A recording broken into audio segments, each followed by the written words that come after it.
Hello, sweet creatures. I'm Claire. I'm Galaxy Coop all over the internet. And today, for this little bonus video, I thought I'd share how far I got into my winter grimoire over the course of this winter. And it's still winter, but I know I'm not going to be able to work on it further or get a video out to you folks before the season changes and no one's really interested in thinking about the winter anymore. So I thought I'd share what I got done, just as a little grimoire chat with you folks. I did bind this in a video and it does have some more heft to it now that it's things in it. I also sewed on another little thread here so that I could attach charms to it. So I attached a little mini ornament, a bell, a little mushroom I made, and some snowflake die cuts that I glued back to back so it was more sturdy and most importantly more shiny. More shiny. But other than that, I haven't started on the cover. I will probably not get to it this winter, but I have so much room to work on this next winter, so that's exciting. So if you follow me on Instagram, you've probably seen a few of these spreads already, but maybe not. The thing I worked on most this winter was creating little like winter spirits to capture feelings, to capture ideas, to capture seasonal changes. So this first one is a cold rain, and this is a classic Molly Roberts technique where you paint over a photo. I just painted over a Victorian illustration in a book of like Victorian art that I have been cutting up for my projects for a while. And then I've painted on the doily, that is the pocket that she lives in. And I affixed some cutouts from some wrapping paper. Then I have some ephemera from Corrigan the crone. We did a little ephemera swap. I didn't make a video of the stuff she sent me, but it was all really wonderful stuff. And if you don't know Corrigan, you should check her out. I used the sun, a sun stamp behind the candle to kind of invoke the like solar energy. I did want to work more with solar energy in this book, but I didn't get the chance. Maybe next year.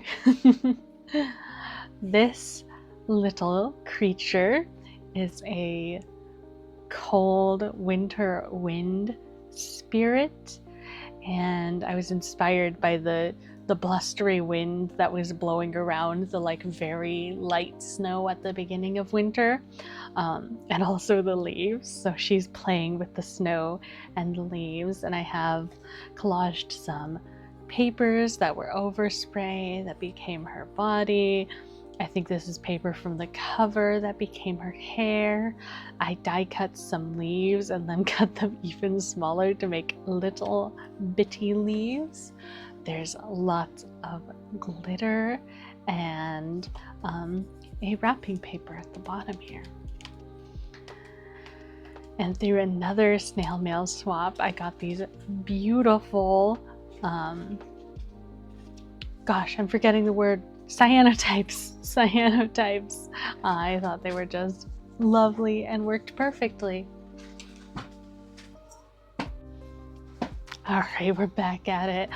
This is a Yule taunt or a taunt niece. They're little helpful gnome-like creatures in Scandinavian folklore, and in my family they were always associated with Christmas time. My mom was obsessed with them, so I thought I'd make him. He's drawn in colored pencils. I had a good time making his little body, and I added some pine cones for scale. I'm having some glue issues with these pages, especially these wrapping papers, so I'm gonna have to figure that out before I work in this more. We have a Molly Roberts Yule printable and one of my snowflake die cuts to house this envelope or to decorate this envelope, and this is just full of wintertime spirits. So I have a Krampus from a vintage postcard on some ephemera I got from Alexander Speaks, a little sticker, and then I wrote about Krampus inside.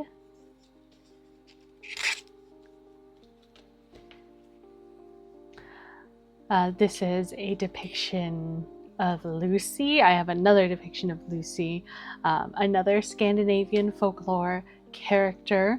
It is said that she will tear down your chimney and bring a host of evil spirits to taunt you and cause trouble if you are not ready for Yule by the darkest night, which was the 13th of December, which is also St. Lucy's night now, and St. Lucy is more commonly associated now. This is the card about our tante niece, or Yule taunt, as my mom called them. And then one about the Yule cat from Icelandic folklore. I have these found stamps that someone else carved, some paper, more of these found stamps, and some writing about the Yule cat. And then this is a photocopy of a Arthur Rackham illustration of Santa Claus. I'll probably add more to this in the future. I just loved the mischievous little elven spirits and his long coat and the trudging through the snow, and it's kind of scary. And on the inside, I haven't finished it yet, but I have another Santa Claus stuffing a little boy into a sack on some vintage music paper.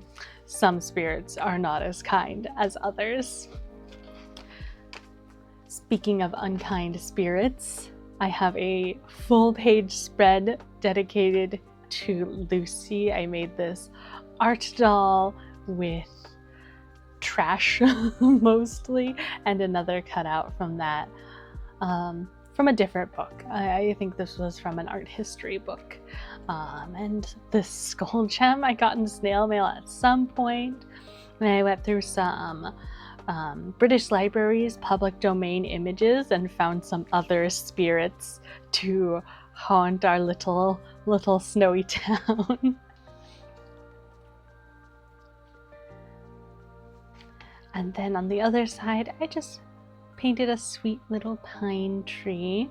And then I have another Molly Roberts. It's actually part of the same printable for Yule rituals.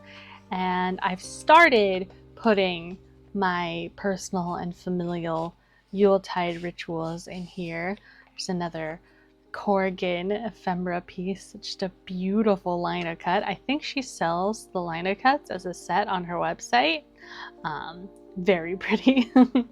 And I am going to put my mulling spices for wine and cider on there.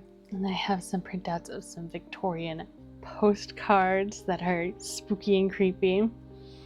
And I wrote one of my favorite Yuletide rituals is my partner and I will watch White Christmas together on the day of the first good snow. Another of the creepy postcards. And this is our gift game ritual. So the gift game ritual, I think it's very fun, especially when it's just two of us, but it's fun with a bigger group too. When we didn't have a lot of money, and I'm sure in the future when we don't have a lot of money, we started this game to be a way for us to give Christmas gifts without feeling like this wasn't big enough, this wasn't special enough, to avoid a gift of the Magi situation. We set a price limit and we go into a local business, so usually an antique store because we're antiquers. But we've also done arts and crafts stores, or even craft markets, holiday craft markets. And if you're in a bigger group, you have to exchange names by pulling them out of a hat and making sure you don't have your own name. And what you do is you go in with a price limit and a time limit, and you try to shop for a gift while not letting the other person see the gift or see you. So you're kind of playing a game of like hide and seek where you're trying not to be found while also trying to shop for a gift within like a 45-minute to half-hour time limit, depending on the size of the store. So it is very fun. We've done it in really small stores. We've done it in big antique stores. It's just a fun tradition. I don't remember how I came up with it, but it's been a great way to give gifts that mean a lot without spending a lot when we've done it with each other and with friends. We've found some funky records because of the price limit that we absolutely adore. We've found decor items that are staples in our household. We've found silly little trinkets. So that's our gift game. A New Year's card printed out with the tradition of sending out New Year's cards, making sure they're as ominous as possible. This page, I've got a combination. I've got Molly Roberts ephemera. I've got Alexander Speaks ephemera from a mail exchange. And then I have a Christmas ornament that I made for my tree with my moon print stamp and a sticker. Homes are best set for Yule with handmade decorations. Then I wrote some lyrics to a Christmas song. And then on this side, I wrote how long the decorations stay up. And decorations in this house, they go up when you need them to go up. So when you're feeling that seasonal low, whether it happens in November after Halloween's over and all that joy is kind of gone, or if it happens in early December when you get your first snow and you just feel gleefully Yuletide in spirit, that is when the decorations go up in this house. And when they come down is when they need to come down, when they no longer serve, when they're getting a little dusty, when it's already springtime, whenever they need to come down. And then here I have a little spirit I made out of watercolors and ink, a spirit of hibernation. Rest is essential, important care. And this page is not finished yet. Here I have another spirit, a little holly plant diva. I used a vintage model image to model her.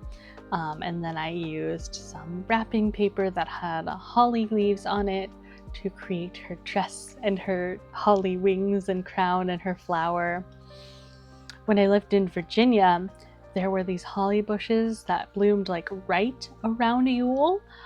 They just smelled amazing, and the smell was like so like floral and sweet, and it would drift along the wind. And it was kind of strange because it was so wintry, and yet we had this gorgeous floral scent. And now we get more into things that aren't finished, things that will be worked on in the future. I have a little ephemera piece I made out of a Christmas card that I'm going to turn into like a alchemical and non-Christian interpretation of the three wise men or the magi and like what their deal was. So I just disassembled the Christmas card and reassembled it in a different way. That's empty. Here's another Corrigan ephemera piece. Hopefully I'm gonna get some Imbolc ritual stuff in this. Like a wishing ritual. More Molly Roberts ephemera, an ephemera piece from Snail Mail, a tiny book. I had to add a tiny book. And yeah, I'm just slowly filling this out. I've got one more spirit in here, a spirit of snow. I'm obsessed with her. She's so magical, and there's so much texture that the camera probably isn't picking up. There's just so much texture here, and I need to spray her down with some hairspray because she has chalk pastels. But I have doilies and die-cut snowflakes, and the paper she's made out of is just a little glittery.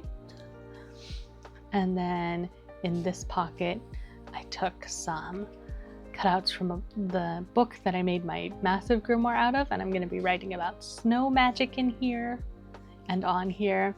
And then I experienced needle snow for the first time, which was super exciting for me. The driving conditions were super dangerous, but the needle snow was cool.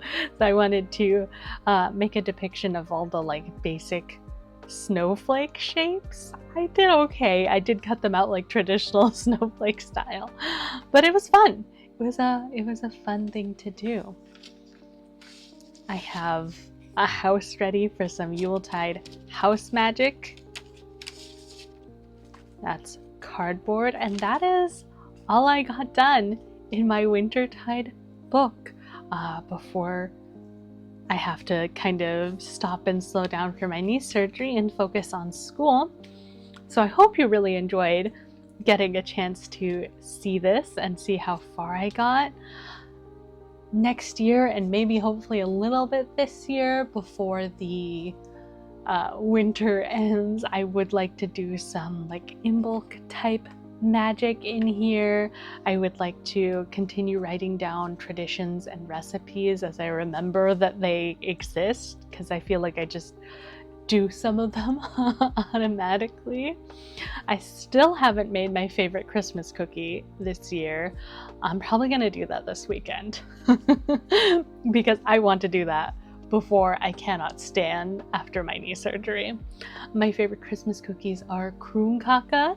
If I remember when I'm editing, I'll put a picture up here.